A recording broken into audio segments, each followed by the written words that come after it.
Olá, um abraço a todos. O canal Explica Tuga traz-vos mais um vídeo sobre álgebra linear. Desta vez, um capítulo que ainda não tinha sido abordado, produto interno de vetores. Bem, o que é então um produto interno? Um produto interno não é mais do que uma função que vai agarrar em dois vetores de um dado espaço linear e transformá-los num número real. No exemplo que temos, pese embora que também possa ser um número complexo. Mas a história ainda não fica por aqui. Para que possa ser chamado então de produto interno, ele ainda vai ter de obedecer a uma série de condições que eu, não tarda nada, vou já enunciar. Mas antes disso, vou fazer aqui a distinção entre produto interno e o produto escalar que vocês já conhecem da matemática e da física do secundário. No caso do produto escalar, vocês podem agarrar num vetor V, por exemplo, 1, 5, 3, num vetor U, menos 2, 4, 1, e o produto escalar, que se representa assim por um ponto, basicamente é multiplicar coordenada a coordenada e depois somar. Ou seja, 1 vezes menos 2, mais 5 vezes 4, que é 20, mais 3 vezes 1, que é 3. E isto dava 21. Acontece que este produto escalar não é mais do que um caso particular de um produto interno. Ou seja, o produto interno é uma generalização disto que vocês têm aqui. Quais são então as condições a que um produto interno tem de obedecer? Para já, simetria. Produto interno de U com V tem que ser igual ao produto interno de V com U. Tem de ser bilinear, e eu vou pôr aqui a ver as condições que definem a bilinearidade. Temos, por um lado, produto interno de U mais V com o vetor W será igual ao produto interno de U com W mais o produto interno de V com W. Temos também outra condição parecida com esta. Produto interno de U com a soma de V mais W vai dar exatamente o produto interno de U com V mais o produto interno de U com W.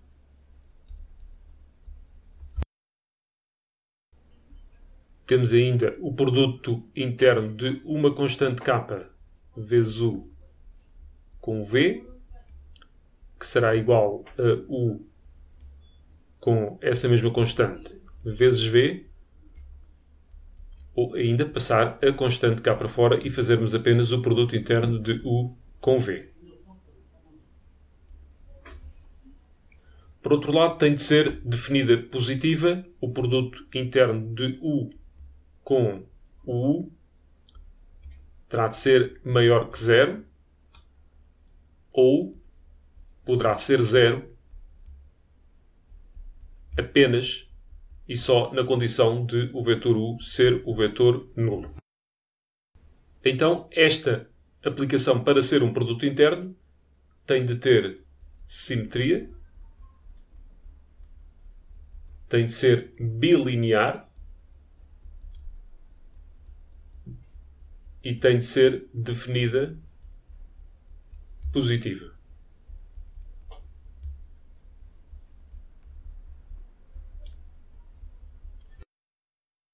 Boa sorte a tentar ver se esta nossa aplicação obedece a todas estas condições. Graças a Deus, existe outra maneira de o fazer. Caso esta aplicação seja um produto interno, então o produto interno de U com V poderá ser escrito de outra forma. Será um vetor U transposto. Isto quer dizer o quê? Quer dizer que o vetor U está escrito na forma da linha, vezes uma matriz G, vezes o vetor V.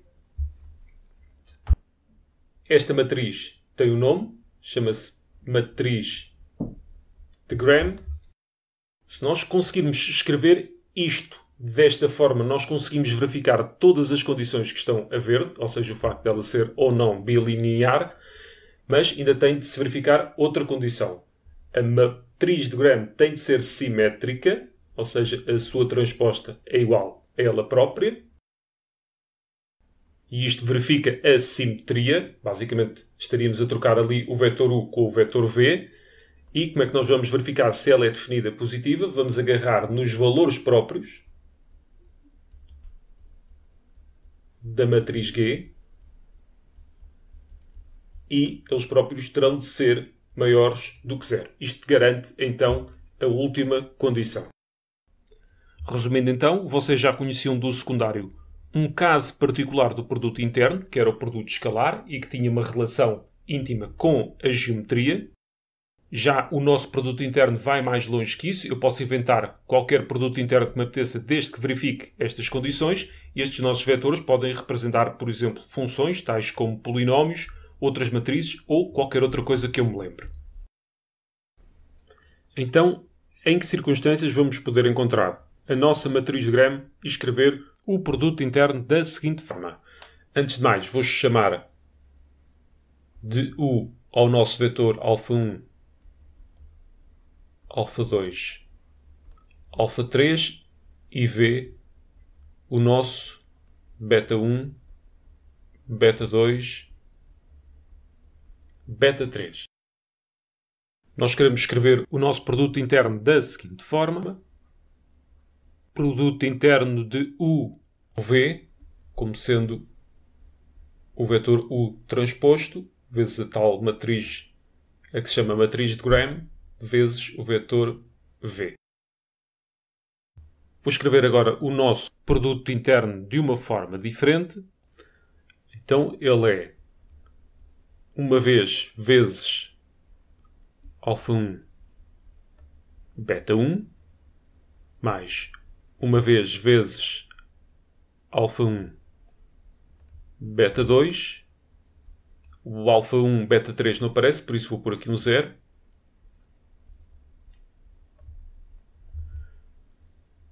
Mais, e vamos continuar agora com α2, beta1, que aparece ali.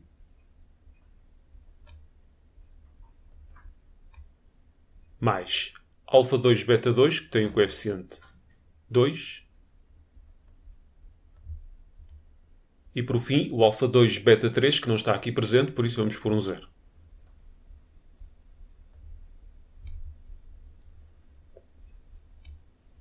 Por fim, com o α3, beta1, que não aparece.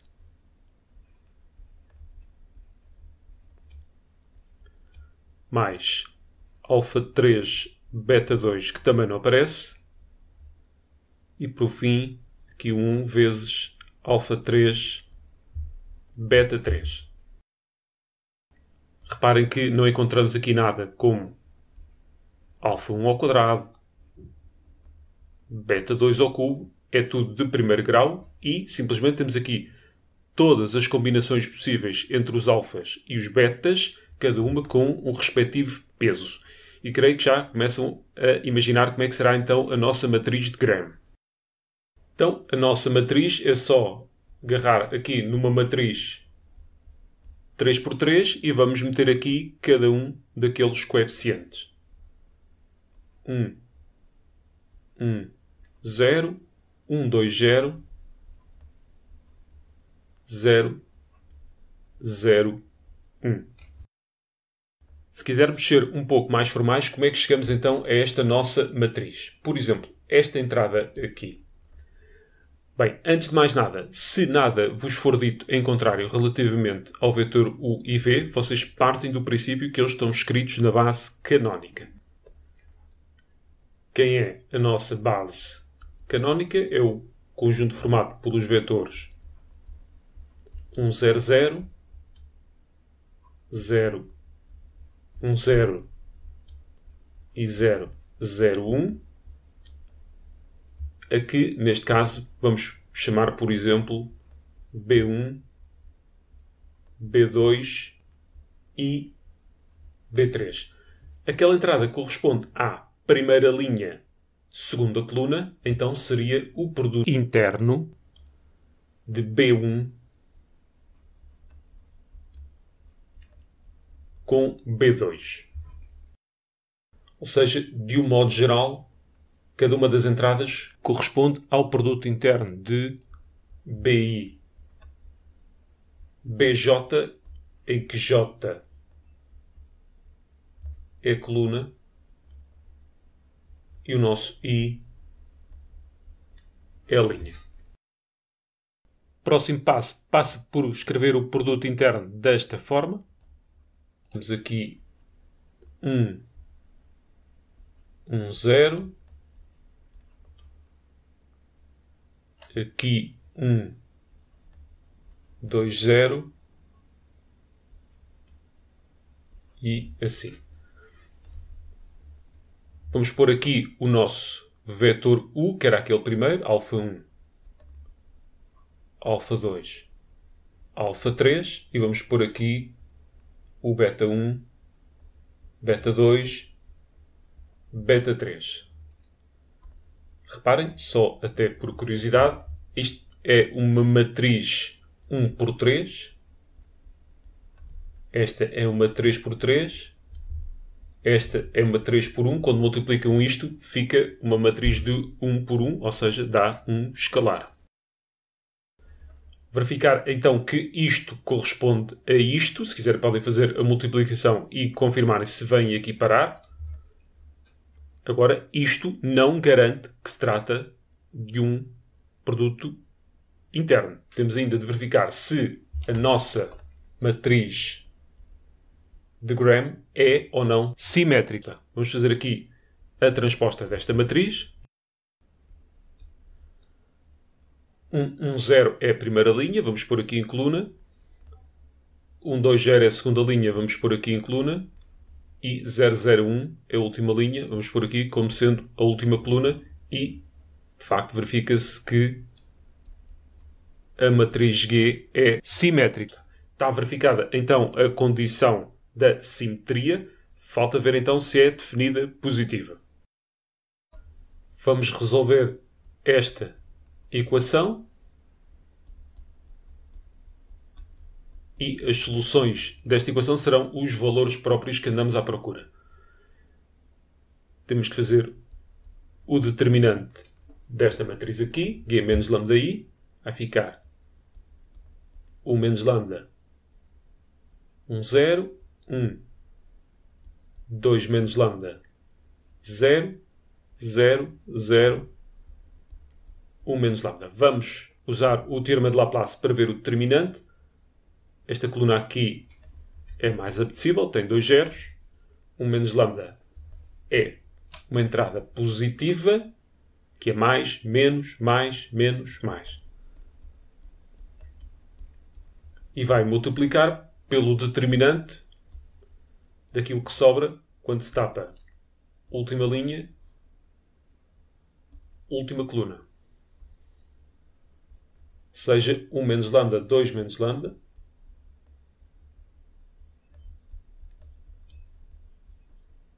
Menos 1. E vou só apagar aqui isto para não estrovar. Isto tem que ser igual a 0. Eu não vou mexer naquele 1 menos lambda.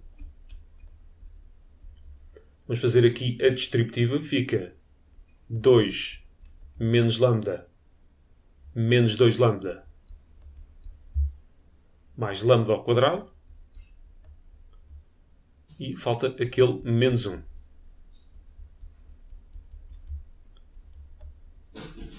O menos lambda. Aqui vou já pôr pela ordem. Lambda ao quadrado menos 3 lambda. Estava a acelerar demais. Ainda me falta o 2 menos 1, que dá 1.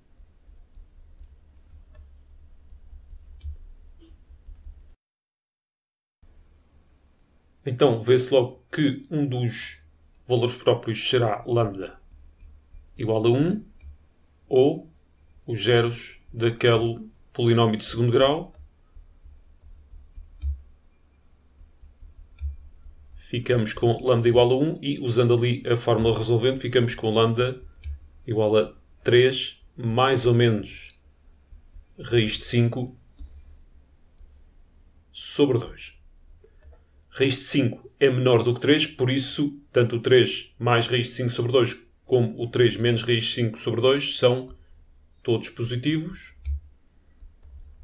o que faz com que ela seja definida positiva, ou seja, o produto interno de U com U será maior que 0, exceção feita à situação em que o U é o vetor nulo. Conseguiu-se escrever aquela aplicação nesta forma. Isso faz com que a linearidade, neste caso a bilinearidade, seja verificada. Verificou-se a simetria fazendo a transposta à matriz G e verificando se a matriz G é ou não simétrica. E, por fim, fomos calcular os valores próprios da matriz de Gram para verificar se ela era definida positiva. Logo, trata-se de um produto interno. Vamos à linha B. Vamos calcular a norma de U, sendo U este vetor que aqui se apresenta. Para um produto interno, a norma de U será a raiz quadrada do produto interno de U com ele mesmo. Caso estivéssemos perante o produto interno usual, ou seja, o produto escalar, se bem se lembram, ficávamos com a raiz quadrada de alfa 1 ao quadrado, mais alfa 2 ao quadrado, mais alfa 3 ao quadrado. No entanto, a norma, ela própria, depende da forma como o produto interno está definido e, no nosso caso, ficará da seguinte forma. Norma de U é igual a raiz quadrada, vou pôr aqui uma raiz grande,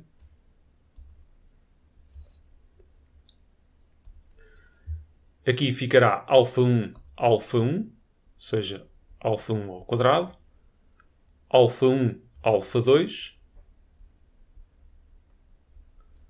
aqui ficará alfa 2, alfa 1, só vou trocar aqui a ordem para ficar igual ao outro, aqui alfa 2, por isso ficará 2 alfa 2 ao quadrado e, por fim, alfa 3, que dá alfa 3 ao quadrado.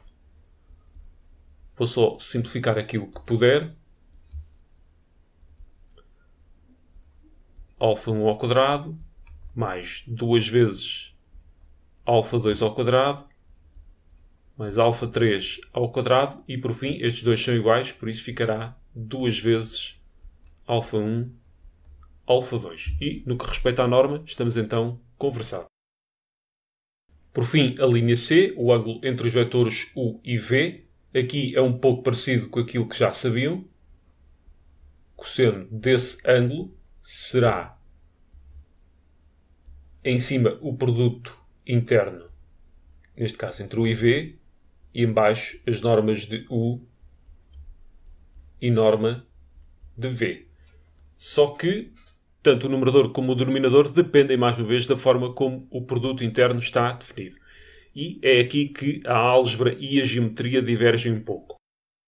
Dois vetores serão ortogonais sempre que o seu produto interno for nulo, mas lá está, isto depende da forma como o produto interno está definido. Ou seja, dois vetores podem fazer 90 graus entre si no que diz respeito, por exemplo, ao produto escalar, ou seja, o produto interno usual, e não o fazer perante, por exemplo, este produto interno que nós temos. Vamos precisar do produto interno de U com V, alfa 1 com beta 1, ou seja, 1 vezes 1, que dá 1. Depois o alfa 1 com o beta 2, 1 vezes 2, que dá 2. Depois troca, é o alfa 2 com o beta 1, menos 1 vezes 1 dá menos 1. Depois 2 vezes o 2 com o 2, ou seja, o menos 1 vezes 2 dá menos 2. Depois vezes aquele 2 dá menos 4. E por fim, o 3 com o 3. 3 vezes 2 dá 6. Aqui corta e ficamos com 4. Vamos precisar da norma de U, que é raiz quadrada. Vamos lá ver então 1 com 1, que dá 1. U com o 2, 1 vezes menos 1 dá menos 1. Depois o 2 com 1 é a mesma coisa, dá menos 1 também. O 2 com o 2, menos 1 vezes menos 1 dá 1, mas fica 2 por causa daquele coeficiente. E depois o 3 com o 3, que dá 9. Mais uma vez, temos aqui um corte. E isto tudo vai dar raiz quadrada de menos 1 mais 2 dá 1, mais 9 dá raiz de 10. Vamos fazer este também para o V.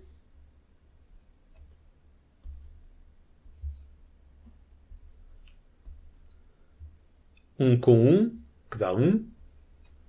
Depois o 1 com o 2 e o 2 com 1. Ou seja, mais 2, mais 2. Depois 2 vezes o 2 com o 2. 2 com o 2 dá 4, vezes 2 dá 8. E por fim, o 3 com o 3, 2 vezes 2 dá 4 também. Isto dá raiz de 17.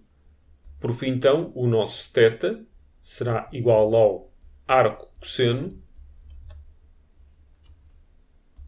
de... Em cima vai ficar o 4. E em baixo vai ficar o produto